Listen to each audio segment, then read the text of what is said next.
28 तारखेला संध्याकाळी 8:30 वाजता एक 7 वर्ष 22 दिवसाची मुलगी ही बेपत्ता झाल्यासंदर्भातील तक्रार प्राप्त झाली. या तक्रारीचं गांभीर्य पाहून एसीपी डिव्हिजन, प्रभारी अधिकारी व क्राईमचे PI आणि इतर सर्व अधिकारी यांनी आपल्या निर्देशाखाली वेगवेगळ्या टीम स्थापन केले गेले. या 6 टीम या सातत्याने मुलीचा शोध घेण्यासाठी प्रयत्न करत होते. त्याच्यामध्ये DBच्या 4 टीम आणि NDPHचे 2 टीम काम करत होते. या भागातील CCTV पाहणे अत्यंत आवश्यक होतं, कारण मुलीचे पूर्ण हालचाली ज्या आहेत त्या कुठल्या ना कुठल्या CCTV मध्ये आल्या असतील यावर अपेक्षेने साधारणतः या संपूर्ण टीमने 948 CCTV याची पाहणी केली गेली. त्याच्यामध्ये मुलीची लाईन ऑफ लोकेशन्स मिळाली आणि याच्यामध्ये 2 दिवसाच्या अथक परिश्रमानंतर 31 तारखेला रात्री या मुलीचं लास्ट लोकेशन एका व्यक्तीच्या सोबत बदलापूर या ठिकाणी ती एका ट्रेनमधून खाली उतरल्याचं निदर्शनास आलं. त्याच्यानंतर त्या व्यक्तीची ओळख पटवणं हे आमच्यासाठी चॅलेंजिंग होतं. त्या ठिकाणच्या वेगवेगळ्या टीमचे अधिकारी यांनी लोकल जे व्यक्ती आहेत त्यांची मदत घेतली गेली. त्यांच्याकडून त्या व्यक्तीची ओळख पटवण्यात आली.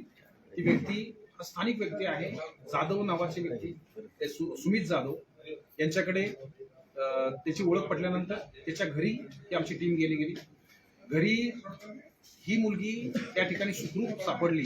त्याच्याबरोबरच ती जे सुमित जाधव आहेत त्यांची स्वतःची 3 मुलं ही त्या ठिकाणी होती. तर 3 मुलं ही समवयस्क आहेत, त्यामुळे त्यांच्याबरोबरच ही होती. या बाबतीमध्ये ज्यांच्याबरोबर ती मुलगी गेली होती याच्यामध्ये सुरुवातीला डाऊट येणं अत्यंत स्वाभाविक आहे. त्यामुळे आम्ही त्याचं पूर्ण व्हेरिफिकेशन केलं गेलं की त्यांनी सोबत कसं काय घेऊन गेला. या मुलीने स्वतःचा पत्ता हा दिल्ली हा सांगितला होता की स्वतः दिल्लीचे आहे, माझे आई वडील नाही आहेत आणि मला तुमच्याबरोबर यायचं आहे, मला परत जायचं नाहीये, अशा स्वरूपाची माहिती सांगितल्यामुळे त्यांनी या मुलीच्या बाबतीमध्ये चुकीची काही घटना घडू नये, कारण त्याच्या दृष्टिकोनातून त्याच्या मुलीबरोबर एक अशीच घटना, अप्रिय घटना त्या ठिकाणी 2025 मध्ये घडली होती. याबाबतचा गुन्हा खडकपाडा पोलीस स्टेशनमध्ये दाखल आहे. तर अशी काही चुकीची घटना यांच्याबरोबर घडू नये, ती सुरक्षित राहावी या उद्देशाने तो तिला स्वतःच्या घरी घेऊन गेला होता. त्याचबरोबर त्यांनी आईला फोन करूनही सांगितलं होतं की मला उद्या या बाबतीत पोलीस स्टेशनला जाऊन माहिती द्यायची आहे, परंतु रात्री मी तिला सोडू शकत नाही, अशा स्वरूपाची माहिती देऊन त्यांनी स्वतःच्या घरात सुरक्षितपणे ठेवलं होतं. 2च दिवसामध्ये ही मुलगी त्याला पप्पा म्हणत होती. एवढं चांगलं वातावरण, त्यांनी एवढं प्रेम या मुलीला दिलं होतं.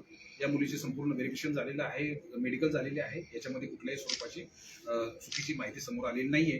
त्यामुळे हा गुन्हा हा तिला सुखरूप मिळवण्यापुरता नसून पुढे तिच्या आई वडिलांची काय परिस्थिती आहे, या व्यक्तीने जे सांगितलेली गोष्ट आहे ती खरी आहे की खोटी आहे याचं व्हेरिफिकेशन सुद्धा अद्याप आमची टीम करत आहे.